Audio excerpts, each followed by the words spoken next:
Mr. Praful Patel. You did outstanding work in the airports in 2006, that's why they happened. But you have said that India is not achieving its potential. And one of the reasons is government, and it's working. Now, you have great private sector experience, and you have a great ministerial experience. What are the 2 or 3 things that you'd like to see in the government learning from the private sector? Well, since you've asked a question especially pertaining because to my background in business also, well, I'll just tell you, you talked about airport modernization in 2006. Remember, that was the UPA one, and the left was the predominant force, which was like sitting on the government's head. And we managed the only privatization which took place since the UPA 1 till today has been the privatization of Mumbai, Delhi, Hyderabad and Bangalore airports, if you see it in the actual sense of privatization. And we managed it because it was, I would say, an exercise which most of us in government should undertake, is to navigate our way through difficulties. If we learn to have interpersonal skills, if we try to navigate things in a much more, I would say, systematic and methodical way, and with a lot of persuasion, because otherwise things are not going to happen. If you just send a file to another ministry for consultation, it's going to take forever for the file to come back to you. So if you chase projects, if you chase any issue with passion and a lot of, I would say, diligence and persuasion, I'm sure many things in government can be sorted out. Few of the issues which I was talking about earlier, that why the government has shot itself in the foot, is because a lot of these issues could have been handled much more deftly. But somehow in the complex maze of governance which we have somewhere stumbled and lost our way. But I'm very optimistic that, of late, I think everybody in the government has realized, everybody in the system, even in the country, I would say, outside of government, everybody has realized that, we've meandered and we've lost our path, and we have to recover ground very quickly. And that is exactly what is happening. And that is why in most sectors, if we really just do a little bit of fine-tuning, I think the economy, irrespective of what happens outside of India, can be on a very, very healthy growth track. Yeah, hi. My question is to Mr. John Frederick Baxis. And as you said at the beginning, you're coming from Norway and Nordic. Now, the contrast between Nordic and India is too much. You mentioned saying 5 million in Norway. Even total Nordic is about 25 million. Sweden being about 10. India is like 1.2 billion. Mr. Krish mentioned about GDP per capita in India, $1,500 US, 1,500, going up to 4,000 by 2020. Now, practically, Norway has the highest GDP per capita in the world, if you just discount Luxembourg and Monaco, etc., kind of thing. And more importantly, in the corruption perception index, Norway and all the Nordic countries, come in the top 7 in terms of least corruption. India is kind of 94, 2012 rankings.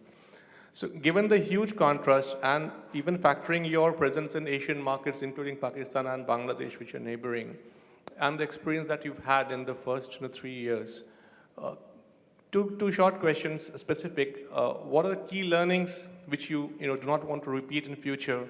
And in the second innings with the new spectrum auction that you've got, what would you do differently? So first question, key learnings, which would you not like to repeat? Second question, what would you do differently this time? Thank you. Of course, there are huge differences on Nordic countries and India, and I don't even, as I also said, any kind of model that play in the Nordics might not necessarily play well in these circumstances, but still, the reference to a model that has produced these kind of results, both in upgoing years and also in downtrending years, is at least a question one could reflect upon. In our industry, we are used to enormous changes from one technology phase to another. And Telenor, I've been with the group for 25 years soon, so I saw the telefax coming early 80s, and I saw it disappearing late 90s. So in a way, the technology generations, they come and go. And if we as an industry player do not take those changes, we will not have the ability to play. In these days, there is a new challenge for us to change, and that is that everything is going in the IP direction. There is a phenomenal data explosion out there, and traditionally, the telco revenues comes from voice and SMS. And if you don't change also your revenue models, your business model under this kind of change, you will probably risk to be out of business in the course of, say, 5 to 10 years. So the learning curve is don't sit still. Don't you ever sit still and caretake what you have. Be as eager at investigating what the changes can give of opportunities as you possibly can. And here plays competence an enormous important role.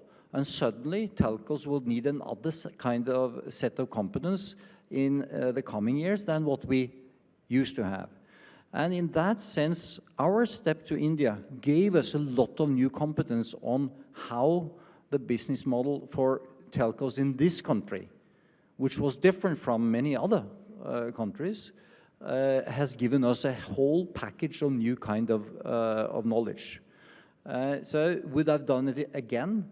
Yes, but would I have done everything that we have done over those 3 years in the exact same way? Probably not. That's, I mean, it's easier to be smart in hindsight.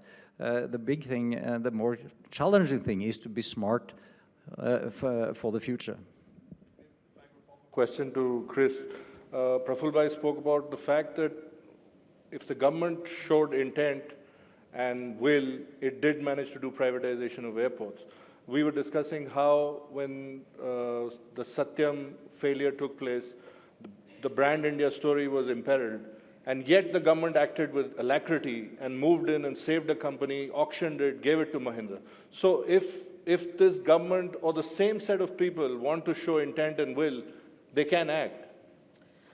Yes, clearly, and we have demonstrated this. You know, the airport is a good example. We talk about infrastructure, and you know, here's a great example of infrastructure that has changed dramatically. You talked about that. You know, sometimes we step up and we show leadership, and then we get lost. And I think we need to figure out consistently, and maybe what we probably need to do is say, okay, these are the 20 things that needs to be done. On those 20 things, we say, let's come together and do it. And then maybe we debate and discuss and disagree on the remaining 80 things or something like that. But I think it's feasible to do. In fact, you know, if you look at the telecom industry itself, you know, it has given access to about 900 million people, one of the lowest tariffs, one of the best services. A lot of entrepreneurs are building applications on top of the infrastructure that's already built. Huge ecosystem has been created. So there is a success story behind it, as well as, of course, some challenges also. Mr. Puri would... I want to ask to Mr. Praful Patel, you mentioned the fact of coal, and you know that power is fundamental to any industrialization. And India's coal reserves you also mentioned. Why is it that we can't privatize coal? Why is it that the Coal India is one of the most incompetent, inefficient, corrupt organizations? Why is it not privatized? And this, in the next 20 years, as you say, we only have a window of. After that, maybe this fuel won't be used. Well, I think, in a way, I was answering your question earlier in a different way. But I think to be more specific, let's not think of privatizing Coal India and run into too many difficulties. The answer would be, what was being attempted earlier is to allot mines to whoever is wanting to produce power. That led to many issues, led to issues of the CAG's report on the coal mining or whatever it was. But the fact of the matter is that certainly a much more effective and a quick time-bound mechanism ought to be found, A, to allot the mines, either you auction them or either you allot them in some, transparent manner. And also, more importantly, you see, the real issue here is, Arun, is not just about the mines being privatized or allocated. I think the whole ecosystem in governance, that's what I'm trying to, instead of ascribing blame on any particular minister or ministry, I was trying to say that because we have too many, multiplicity of decision-making processes, that today, like on environmental issues, yes, there are some laid down stipulated guidelines of the Supreme Court, there's a green tribunal and all that, but given all that, I think we must be able to find a solution to compress decision-making within an allocated month, 2 months, 3 months, 6 months, whatever it be. That will make decision-making much more easier, transparent, and at the same time, people who invest in a project, they know exactly what's going to be at the end of the road. After 6 months, 1 year, milestones will be laid down and more clearer for people to know whether they're putting their money in the right place or not. But to be very specific, to reply to you, to your question, it would be that yes, we need to have much more privatization of coal mining in the future. Why can't we do it?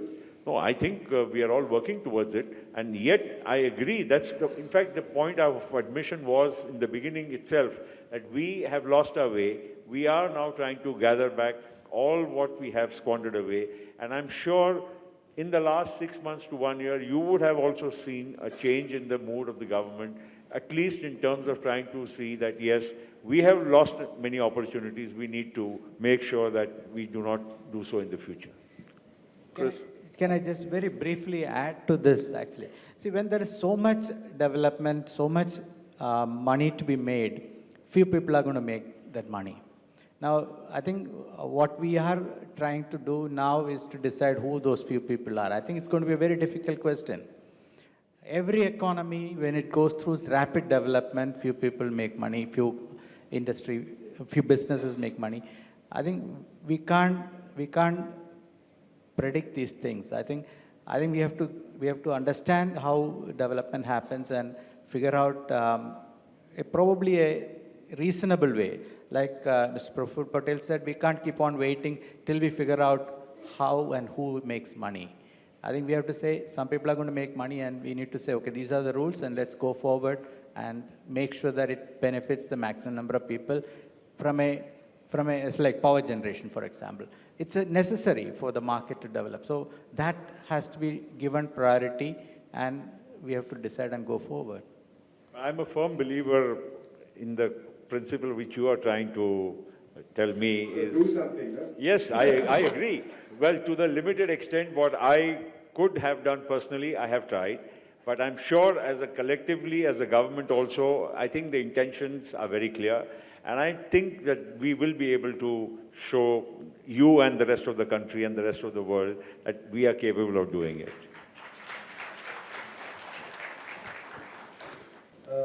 Sir, this is to the Minister. You are in the hot seat. This is just taking forward what you've said 2-3 times about the UPA government shooting itself in the foot. Now, if I were to take that to a lower level of specificity, what would it take to align the interests and incentives of various ministries, departments, regulators within the government system? The CBDT sometimes seems to work at cross purposes with the Finance Ministry and the FIPB. The Civil Aviation Ministry has an interpretation that is at variance with the FDI policy. The Finance Minister says FDI is an imperative. If you could please ask the question. Yet in defense, we still haven't been able to raise the limit from 26%. We've only received about $4 million in the last 10 years. So what would it take to align the interests and the incentives of the different arms and agencies of the government? Well, I think the answer is again the same to what Mr. Puri asked, and I think, we have to grow out of a system where everything we have to keep running to the government for. Infosys is a classic example of being a company what it is because there was no government which was really breathing down the neck. So I think we have to all collectively try to work towards reducing the scope and the size of governance in the sense of, controlling what is good for India. I think market forces have to find, the solution to India's problems. We cannot allow government to decide for the country and for the future of generations of our country as to what is good. I think some things, barring a few instances of, say, defense, or even in defense, I have a view, my view is radical, that why are we being so these taboos about where we're going to get our defense procurement from? It could be from within the country, it could be from outside the country. As long as we have a transparent system to get what we want at the best possible price, we are, actually running ourselves aground by, putting too many roadblocks and issues which actually are not required. We should really make it so simple and get things at the best possible price. These issues of middlemen and other things are agents and other issues are something which are normal in business practices. But since we've put such kind of barriers, we ourselves are finding it difficult now to grow out of them. So I think we have to reduce the scope of governance. That is the most important thing. Thank you so much. Unfortunately, we are out of time. Thank you so much to all the panelists. Thank you so much for being here, and thank you so much for speaking to us. Thank you.